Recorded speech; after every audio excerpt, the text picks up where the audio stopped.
श्री श्री स्वामी समर्थ। आज आपण उपवासाचा बटाटा शिरा बनवणार आहोत। उपवासाला आपल्याला गोड काहीतरी खाऊ वाटलं तेव्हा हा शिरा नक्की ट्राय करा, एकदम खूप टेस्टी लागतो। त्यासाठी इथे मोठे 2 उकडलेले बटाटे घेतले, 1 चमचा वेलदोडा पूड घेतली, 4 चमचे तूप घेतले, 2 चमचे काजू बदामची पावडर घेतली, मखाण्याची पावडर बी त्याच्यात, साखर घेतली अर्धी वाटी आणि दूध घेतले। आता इथं मी बटाटे असे छान किसून घेते बारीक।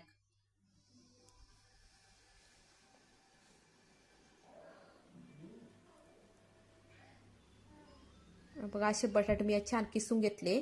आता इथं कढई तापायला ठेवली, त्यात मी तूप घालून घेते 4 चमचे, गाईचं तूप आहे साजूक। याच्यात मी आता आपली काजू बदाम मखाण्याची जी पावडर आहे ती घालून घेते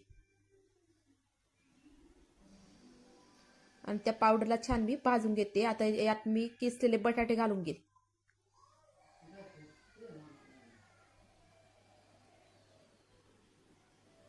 खूप छान लागतो हा शिरा।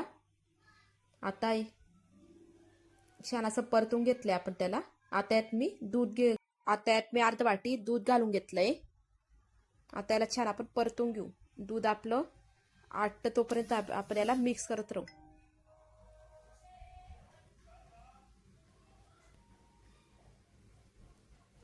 छान असं मिक्स करायचं। आपण दुधाऐवजी यात खवा आपण घालू शकतो, नाही तर दूध पावडरही घालू शकतो।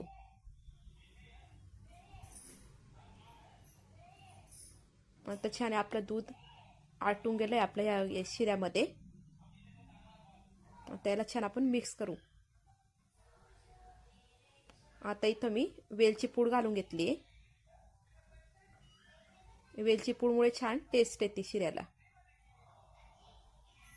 आता आपण छान परतून घेऊ आणि यात अर्धी वाटी मी साखर घालून घेतली। तुम्ही साखर कमी जास्त तुम्हाला कसं गोड आवडतं त्यावर तुम्ही कमी जास्त करू शकता साखर। आता याला पण छान परत मिक्स करून घेऊ। थोडं साखर विरघळेल म्हणून शिरा आपला छान सैल होतो। साखर शिऱ्यात नेहमी नंतर घालायची, नाही तर मग ती जास्त कडक होते। आता साखर आपली छान विरघळते तोपर्यंतच आपण हा परतवणार आहे, जास्त तरी परतवणार नाही तर शिरा कडक होईल। बघा शिऱ्यात आपली साखर विरघळली आहे। कधी आपल्याला उपवासाला गोड खाऊ वाटलं तर हा शिरा नक्की ट्राय करा। आता याला छान आपण वाफवू देऊ कमी गॅसवर। चला आपला शिरा आता तयार झालाय। बघा किती टेस्टी आपला शिरा तयार झालाय। चला तर मग तुम्हाला या शिऱ्याची रेसिपी आवडली असेल तर व्हिडिओला लाईक करा, शेअर करा, चॅनलला सबस्क्राईब नक्की करा। श्री स्वामी समर्थ।